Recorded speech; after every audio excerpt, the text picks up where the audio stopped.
Chapter 2. Wilbur Fern loved Wilbur more than anything. She loved to stroke him, to feed him, to put him to bed. Every morning, as soon as she got up, she warmed his milk, tied his bib on, and held the bottle for him.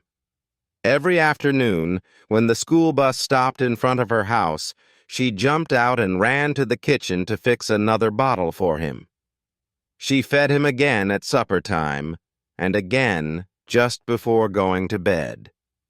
Mrs. Arable gave him a feeding around noontime each day, when Fern was away in school.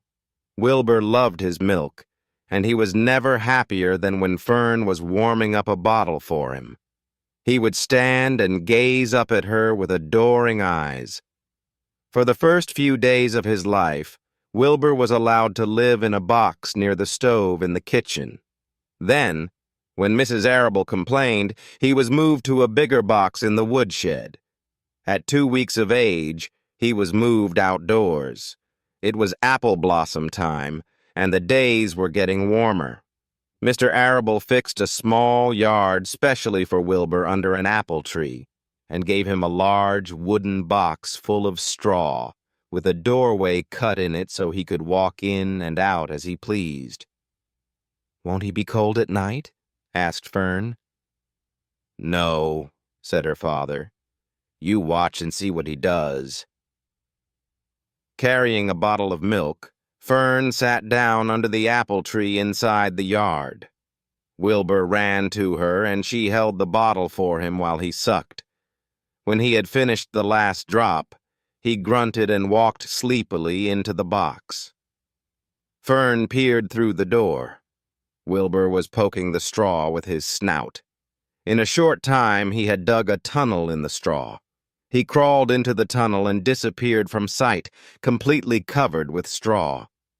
Fern was enchanted. It relieved her mind to know that her baby would sleep covered up and would stay warm. Every morning after breakfast, Wilbur walked out to the road with Fern and waited with her till the bus came. She would wave goodbye to him, and he would stand and watch the bus until it vanished around a turn. While Fern was in school, Wilbur was shut up inside his yard. But as soon as she got home in the afternoon, she would take him out and he would follow her around the place. If she went into the house, Wilbur went too. If she went upstairs, Wilbur would wait at the bottom step until she came down again. If she took her doll for a walk in the doll carriage, Wilbur followed along. Sometimes, on these journeys, Wilbur would get tired, and Fern would pick him up and put him in the carriage alongside the doll. He liked this. And if he was very tired, he would close his eyes and go to sleep under the doll's blanket. He looked cute when his eyes were closed, because his lashes were so long. The doll would close her eyes too, and Fern would wheel the carriage very slowly and smoothly so as not to wake her infants. One warm afternoon, Fern and Avery put on bathing suits and went down to the brook for a swim. Wilbur tagged along at Fern's heels. When she waded into the brook, Wilbur waded in with her. He found the water quite cold, too cold for his liking. So while the children swam and played and splashed water at each other, Wilbur amused himself in the mud along the edge of the brook, where it was warm and moist and delightfully sticky and oozy. Every day was a happy day, and every night was peaceful. Wilbur was what farmers call a spring pig, which simply means that he was born in springtime. When he was 5 weeks old, Mr. Arable said he was now big enough to sell, and would have to be sold. Fern broke down and wept, but her father was firm about it. Wilbur's appetite had increased. He was beginning to eat scraps of food in addition to milk. Mr. Arable was not willing to provide for him any longer. He had already sold Wilbur's 10 brothers and sisters. "He's got to go, Fern," he said.